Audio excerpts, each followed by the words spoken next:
It's 1 a.m. The French Quarter is dead quiet except for the distant hum of a saxophone, and I'm standing in a dank alley behind my restaurant, staring down my neighbor Victor. He's clutching a rusty pet cage, his eyes wild, screaming, "You can't prove anything, Rick."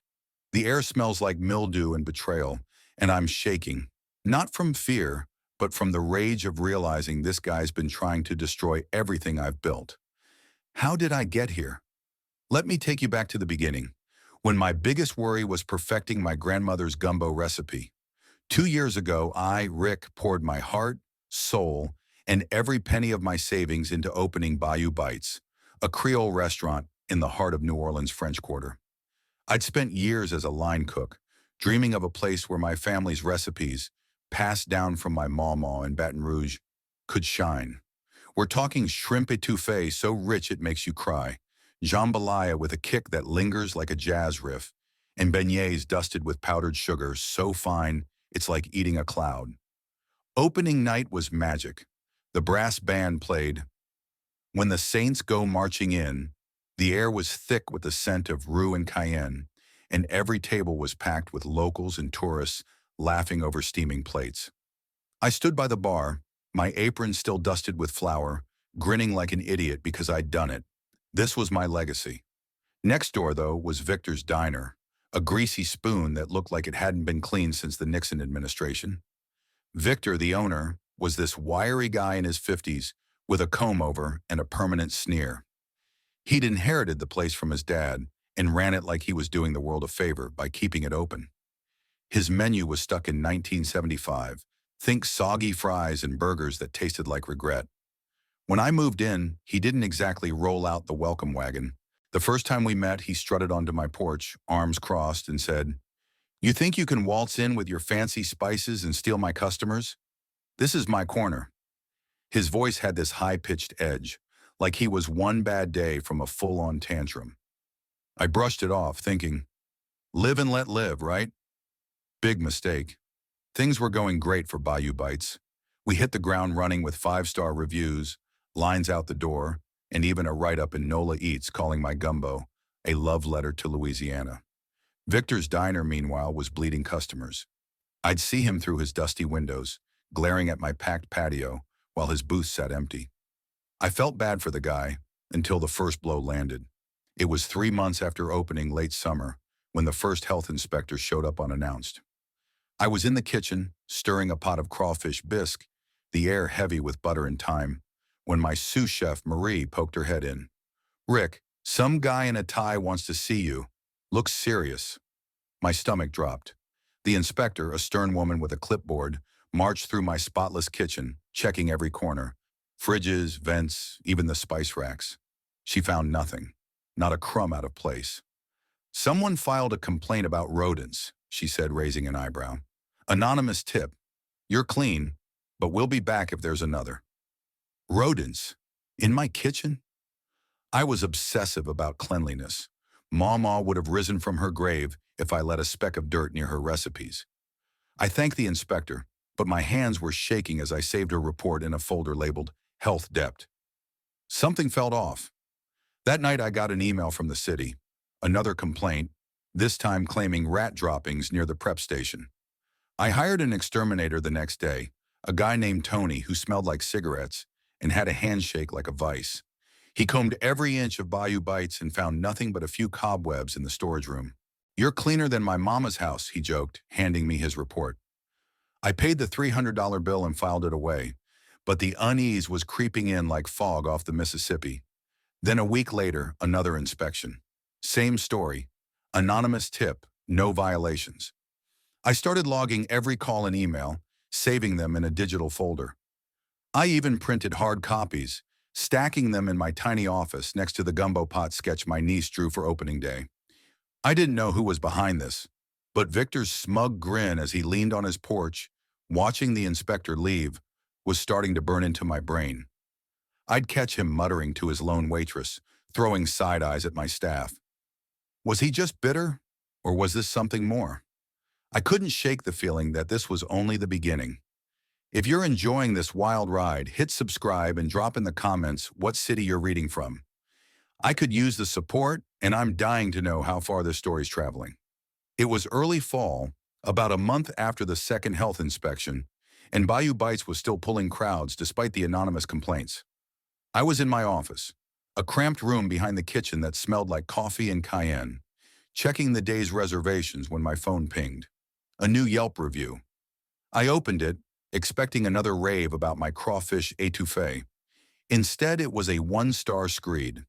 Found rat droppings in my jambalaya. Disgusting. Never coming back. My heart sank. I read it again, the words burning. Rat droppings?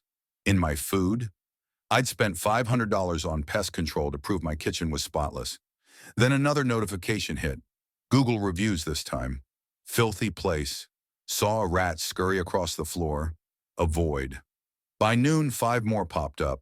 All 1 stars, all anonymous, all screaming about rats or roaches. My 5-star average was tanking. 4.2, then 3.9.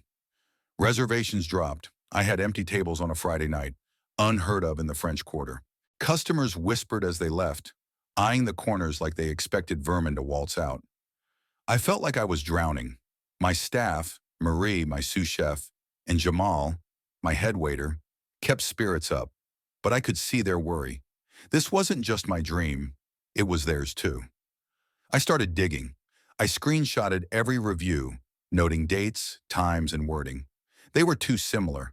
Same phrases like rat-infested and health hazard. I wasn't a tech genius, but I had a friend, Lena, who ran a small IT gig. Over beers at my bar, she ran some basic analytics on the review IPs. Most of these trace to a block near your restaurant, she said, pointing at her laptop. Same area as Victor's Diner. My blood boiled. I printed her report, added it to my growing Victor file, and called my lawyer, Sarah, the next morning. She was a no-nonsense attorney who'd handled my business license. This smells like defamation, she said. Keep logging everything. Screenshots, analytics, timestamps. We'll build a case. I saved her email, feeling a flicker of control. If Victor thought he could bury me online, he was about to learn I wasn't just a chef. A week later, things got physical. I was opening up at 6 a.m., the air crisp with that October New Orleans bite, when I saw it. My Bayou Bites sign, a hand-painted beauty with a crawfish holding a fork, was defaced. Rat infested, screamed across it in red spray paint, the letters dripping like blood. My chest tightened. Then I noticed the front window, smashed, glass glittering on the sidewalk like broken dreams. I stood there, coffee mug shaking in my hand, staring at the wreckage. Customers would see this. Neighbors would talk. I felt like Victor had spit on my family's legacy. I didn't cry. I was too pissed. Instead, I pulled out my phone and snapped photos. The graffiti, the shattered window, the exact time, 6:07 a.m. As I swept up the glass, I saw Victor across the street, leaning against his diner's door, smirking. When he caught my eye, he started yelling, "Maybe clean your place up, Rick. Nobody wants your rat stew." His voice was shrill, his arms flailing like a cartoon villain. I didn't engage. I just kept photographing, zooming in on his hysterical tantrum. A neighbor, Miss Clara, who ran the voodoo shop next door, told me she'd seen Victor pacing the alley at 3 a.m. "Looked like he was up to no good," she whispered. I jotted her statement in my notebook, time-stamped it. That afternoon, I called a security company and installed 2 outdoor cameras, one facing the sign, one covering the alley. Cost me $200, but I wasn't playing anymore. I filed a police report at the station, a sterile room that smelled like burnt coffee. The officer, a guy named Delgado, took my photos and Miss Clara's account, logging it all with a case number. "We'll look into it," he said, but his tone screamed low priority. I didn't care. I had the report, another piece for my file. Driving back, I saw Victor's Diner, its neon open sign flickering like his crumbling ego. He thought he could break me, but every photo, every timestamp, was a brick in the wall I was building. It was mid-November, the air thick with that New Orleans dampness that clings to your bones. Bayou Bites was still pulling through, but the review damage in that smashed window had cut our weekend crowds by a third. I was in the kitchen late one night, around 1 a.m., helping Marie close up. The place smelled like warm cornbread and leftover roux, the kind of scent that usually made me smile. Then I heard it, A scream from the prep station. Marie, my sous chef, was standing on a stool pointing at the floor. "Rick, oh my God, rats!" she yelled. I ran over, heart pounding, and saw them. 3 fat, greasy rats scurrying across the tiles, knocking over a tray of beignet dough. The crash echoed like a gunshot. Jamal, my head waiter, burst in, cursing as another rat darted past his feet. It was chaos. Chefs shouting, pans clattering, and me frozen, staring at the impossible. My kitchen was a fortress. We'd passed every inspection, had pest control on speed dial. Where were these rats coming from? I grabbed a broom, shooed the vermin into a corner, and called Tony, my exterminator, at 2 a.m. He showed up, bleary-eyed, and set traps, muttering, "This ain't normal, Rick. Rats don't just appear like this." He found no nests, no entry points, just the rats themselves. I paid his $400 emergency fee and kept the invoice, adding it to my Victor file. I also installed 4 indoor cameras that night, 1 in each corner of the kitchen. Cost me $500, but I wasn't messing around. I started a journal too, logging every detail. Nov 12, 1:07 a.m., 3 rats in kitchen, no visible entry. Tony called 1:15 a.m.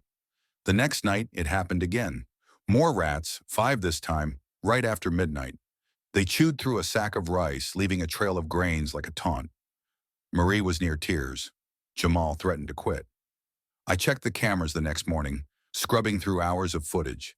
At 12:43 a.m., the rats appeared, but there was no clear source. No holes, no vents. I noticed something else, though. Victor's diner closed at midnight, and his back door, visible on my alley cam, swung open right before the infestations. I logged it. Nov 13, 12:40 a.m., Victor's door activity pre-rat sighting. The pattern was too clean to be coincidence. The breaking point came a week later. I was in the basement, a dim, musty space we used for dry storage. Sacks of flour, jars of spices, nothing fancy. I'd been down there a lot lately, triple-checking for pest entry points. That night, I felt a cold draft near the back wall, where we stacked extra chairs. It was odd. The basement was sealed. No windows, no vents. I pressed my hand to the brick wall, and the air was icy, like it was leaking from somewhere deep.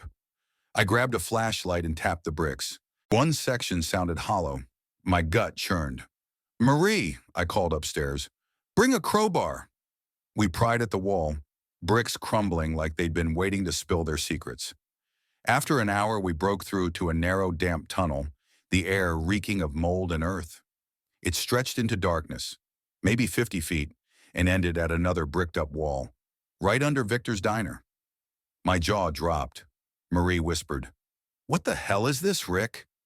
I didn't know yet, but I snapped photos of the tunnel entrance, the loose bricks, the drafty gap. I wrote in my journal, Nov 20, 2:14 a.m., found hidden tunnel in basement. Links to Victor's? The next day, I hit the New Orleans Public Library, a grand old building that smelled like dusty books and history. I dug into records on the French Quarter's Prohibition-Era. Turns out, our block was a hotspot for bootleggers in the 1920s. Smugglers built tunnels to move moonshine and dodge cops, and my building, and Victor's, sat on one of those routes. The librarian, a kind older woman named Miss Evelyn, showed me grainy photos of speakeasies from the era, confirming tunnels ran under half the quarter. I photocopied the pages, added them to my file, and jotted down, Nov 21, 3:45 p.m., confirmed tunnel's prohibition origin, Victor's access likely. It was late November, the French Quarter buzzing with holiday prep, when the first bad batch arrived. I was at the delivery dock behind Bayou Bites, a narrow strip of concrete flanked by dumpsters and alley shadows, watching the truck from my supplier, Cajun Fresh, unload crates at 7 a.m. The driver, a burly guy named Raoul, handed over shrimp boxes with a shrug. "Smells off, Rick. Check 'em quick." I pried one open, and the stench hit like a slap. Rotten shrimp, slimy and gray, buzzing with flies. My stomach turned. These were supposed to be fresh from the Gulf, key to my etouffee. I tossed the lot, $800 down the drain, and called Raoul's boss. "Must have been a mix-up," he said, but promised a replacement. 2 days later, same story. A crate of okra arrived wilted and moldy, like it had sat in the sun for days. Then the andouille sausage came spoiled, reeking of decay. Business was already hurting from the reviews and rats. Now preps were delayed, customers complaining about off flavors. I suspected Victor. His alley access was perfect for intercepts. I started photographing every delivery, the crates pre-unload, the spoiled goods up close, timestamps glaring. I got affidavits from Cajun Fresh, sworn statements confirming shipments left pristine. No issues on our end, the manager wrote. I filed them away, my Victor file thickening. I set a trap. I marked a test crate with invisible UV ink, Bayou Bites test, and had Raoul deliver at dawn, parking in view of my hidden alley cam. I hid in the dock shadows, heart racing. At 5:45 a.m., the truck left, and sure enough, Victor slunk out his back door, glancing around like a cartoon thief.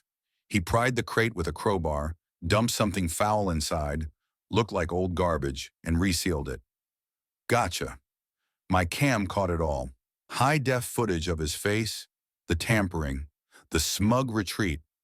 I saved the video, backed it up thrice, and added notes. Nov 28, 5:47 a.m. Victor tampers with delivery. Evidence secured. Adrenaline pumping. I couldn't wait. That afternoon, while the kitchen hummed with lunch rush, the sizzle of jambalaya, shouts for order up, I slipped to the basement. Flashlight in hand, I crawled into the tunnel, the damp earth scraping my knees, the air thick with must and secrets. It was narrow, maybe 3 feet wide, bricks crumbling under my touch. I inched forward, coughing on dust until I hit Victor's end, a loose panel, easily pushed aside. I peeked through, his storage room, dimly lit, stacked with empty rat cages, wire mesh glinting. Dozens of them, some with fresh droppings. My blood boiled. This was his arsenal. I backed out fast, but not before snapping photos. The cages, the panel, the tunnel path. Back in my basement, I journaled it. Nov 28, 2:15 p.m., explored tunnel. Victor's side has rat cages. Photos taken. Evidence was piling up, each piece a nail in his coffin. By evening, I was done hiding. I stormed to Victor's porch, a sagging wooden step under his flickering neon sign. He was out front, smoking a cigarette, his comb-over slick with sweat. "Victor!" I barked. He spun, eyes bulging.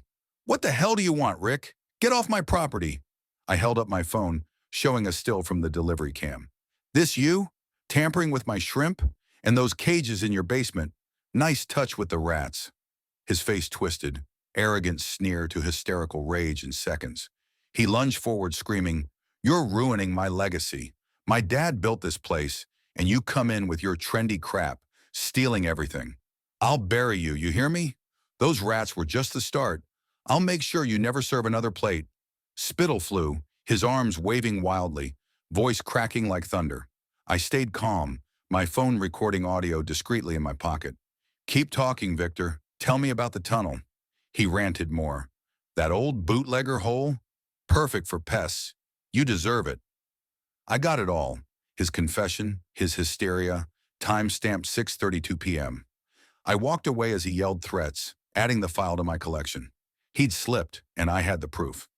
It was early December, the French Quarter decked out in Christmas lights, but the festive vibe couldn't touch the dread settling over Bayou Bites. I was in my office, a shoebox crammed with spice jars and invoices, reviewing the latest delivery cam footage when my phone rang at 11 p.m. No caller ID. A raspy voice hissed, "Close your dump, Rick, or you'll regret it." Click. My pulse spiked. I checked the call log. 11:03 p.m., unknown number. I screenshotted it, saved it to my file, and set my phone to record all calls. 2 nights later, another. "You're done, pretty boy. Rats are the least of your worries." I logged it, timestamped 10:47 p.m., and added the audio to my growing archive. Then the notes started. I found the first one taped to my car in the parking lot behind the restaurant, a gravelly patch lit by a flickering street lamp. Scrawled in jagged handwriting, "Shut down or get hurt." The paper was cheap, torn from a notepad, smelling faintly of cigarette smoke. Victor's brand. I photographed it in situ, 6:15 a.m., December 5th, bagged it in a Ziploc, and added it to my file. Another note appeared 2 days later, stuffed in my mailbox. Your food's poison. Close or else. More photos, more timestamps. My hands shook, but I wasn't backing down. The threats weren't just personal. They hit my business hard. A group of local vendors, buddies of Victor's from his diner's better days, started a whisper campaign. Don't eat at Bayou Bites, they'd say at the market. Heard it's crawling with roaches. Regulars stopped coming. My Saturday brunch, usually a jazz-filled sellout, had half-empty tables. Marie, my sous chef, overheard a fishmonger bragging about teaching Rick a lesson for Victor. I wrote it down. Deck 7, 2:30 p.m., Marie reports boycott talk. The boycott stung worse than the reviews. New Orleans thrives on community, and Victor was weaponizing it. I'd had enough. I called a private investigator, a guy named Eddie, recommended by my lawyer, Sarah. We met at a cafe down the street, a cozy spot smelling of chicory coffee and beignets. Eddie was ex-cop, built like a linebacker, with a notepad thicker than mine. Victor's got a rep, he said, sipping his coffee. Shady suppliers, cash deals, always dodging inspections. I'll tail him. I hired him on the spot, $2,000 for a week's work. I kept the contract in his initial report, timestamped December 8th, 9:45 a.m., detailing Victor's late-night alley meets with unmarked vans. Eddie's words stuck. This ain't just about rats, Rick. He's hiding something bigger. Eddie's surveillance was gold. His second report, delivered over another cafe meeting, dropped a bomb. Victor's suppliers weren't just sketchy. They were peddling counterfeit ingredients, cheap knockoffs labeled as premium to dodge taxes and health codes. Think fake crab meat passed as Gulf caught, Eddie said, sliding me photos of crates stamped with dubious logos. I added them to my file, noting, Deck 10, 3:20 p.m., PI report, Victor's supplier fraud. The tunnel flashed in my mind, perfect for smuggling bad goods into his diner, maybe even mine. I saw my shot. Eddie, we need a sting, I said. Catch him using that tunnel. He nodded, sketching a plan. Plant a hidden camera in the tunnel, bait Victor with a fake delivery drop, and record him moving contraband or rats. I approved, signing off on another $1,000 for gear. Back at Bayou Bites, I rigged the tunnel entrance with a motion-activated cam, hidden behind a stack of flour sacks. I documented it. Deck 11, 8:50 p.m., tunnel cam installed. The trap was set, and my journal entry ended with a vow. He's going down. Mid-December, the French Quarter alive with holiday crowds, but tension choked Bayou Bites like smoke. I was closing up at 2 a.m., the kitchen quiet after a slow night when alarms blared. My alley cam app pinged, motion detected. I rushed to the back dumpster, a rusty bin piled with trash bags, and saw flames licking the sides. A minor fire, but deliberate. Gasoline stench, a discarded lighter nearby. It was set to spread, triggering a fire inspection that could shut me down for safety violations. Heart slamming, I grabbed the extinguisher, blasting foam until the blaze died, embers hissing in the cold air. I replayed the footage immediately. At 1:45 a.m., Victor crept in, dousing the dumpster with a can, striking a match. Flames erupted. He fled hysterically, tripping over a crate, arms flailing, yelling curses into the night. Clear as day. His face, the act, the panic. I enhanced the video on my laptop, zooming in on details, saving versions. Deck 15, 1:45 a.m. Arson attempt captured. Enhanced file created. I called the fire department at 2:03 a.m.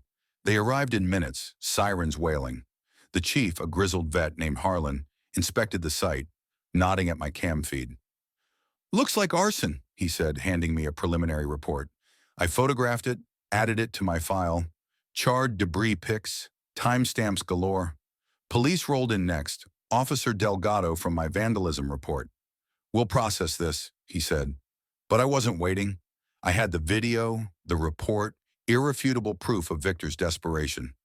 No more games. With Eddie's nod, I activated the tunnel sting that night. I rigged a hidden recorder in my pocket, a tiny device from his kit, and crawled into the damp passage at 3 a.m. Flashlight dimmed. The earth pressed in, my breath echoing as I reached Victor's end. I heard him before I saw him, muttering in his storage room, stacking crates.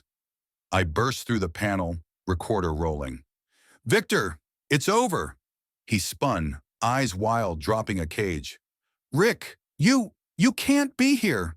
His voice cracked, hysteria peaking as he backed against the wall. "Get out! This is my property!" I held up my phone, playing the arson clip. "Caught you torching my dumpster. And the rats, the deliveries, it's all on tape." He lunged, but I dodged, keeping distance. "Talk, Victor. Why the tunnel? Why me?" He crumbled, ranting in a frenzy. "You ruined everything. My diner was fine until your fancy joint stole my crowd. I released those rats through the tunnel, bought 'em cheap from a guy in the Ninth Ward, just to scare you off." Spittle flew, his comb-over wild. "But it's bigger than that. I've used this hole for years, smuggling fake spices, cheap knockoff ingredients from shady suppliers, cut costs, evade taxes, skip health codes. That premium andouille, counterfeit crap from overseas, saved thousands, kept the place afloat. My dad would have done the same." I pressed, "Suppliers? Who?" He laughed maniacally. "A ring out of Baton Rouge. Fake labels, black market deals. Been at it a decade. You think you're clean? I'll drag you down too." The recorder captured every word, his confessions spilling like the Mississippian flood. Systematic fraud, evading IRS audits, serving unsafe food, linked to criminal networks. This wasn't just sabotage, it was a felony empire crumbling.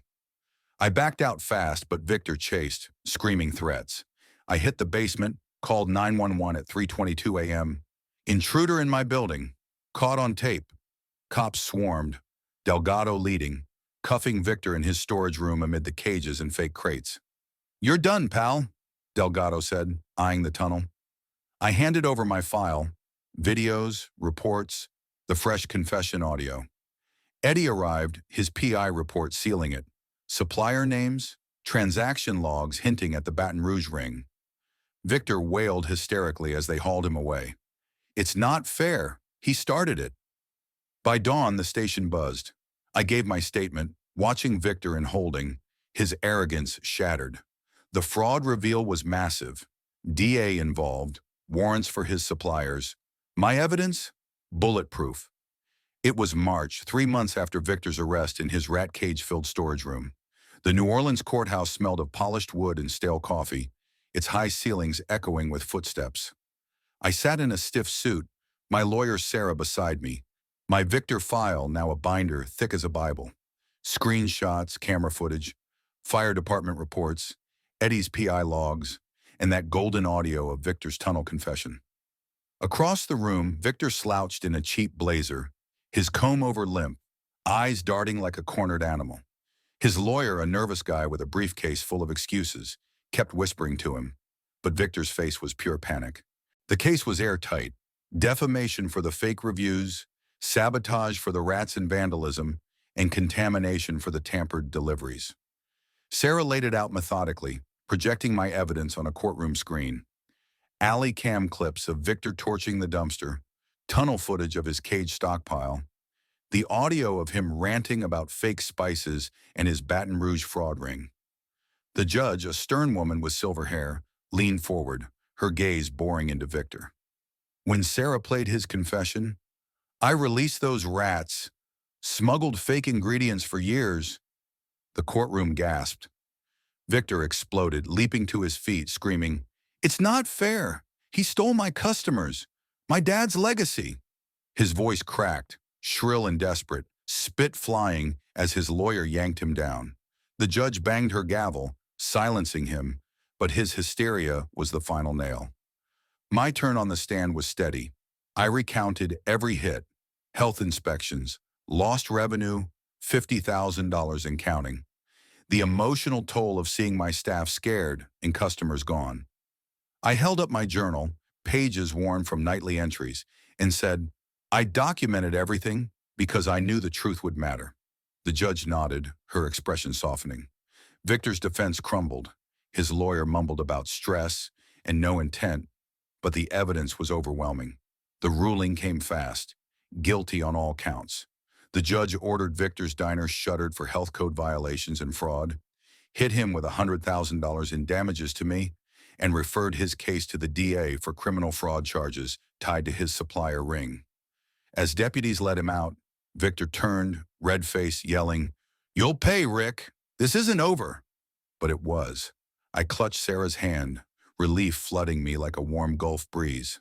My file, my obsession with evidence, had won. That night, Bayou Bites was alive again. The French Quarter sparkled with spring energy, and my restaurant was packed. Jazz horns blaring, plates of gumbo steaming, laughter bouncing off the walls.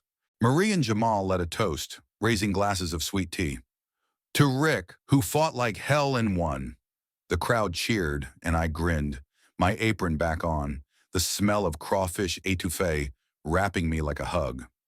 Reservations were climbing, reviews back to 5 stars, and locals spread the word. Bayou Bites was the place to be. I snapped a photo of the packed dining room, time-stamped March 15th, 8:45 p.m. Not for evidence, but for joy. The nightmare was over, and my family's legacy was stronger than ever. Later, at my small apartment above the restaurant, I sat on my couch, a glass of bourbon in hand, the city's hum filtering through the window. I flipped through my journal, pages filled with timestamps and fear, now a victory log. I thought of Mama, her voice in my head. Keep cook and share, no matter what. I'd fought for her recipes, for my staff, for every customer who trusted my food. Victor's arrogance, his dirty tricks, couldn't break that. Documentation was my weapon. Every photo, video, and note a shield against his chaos. It wasn't just about winning, it was about proving the truth matters. Share your stories in the comments. I'm reading everyone. And if you love this tale of Creole grit and courtroom triumph, subscribe for more and smash that like button if justice was served.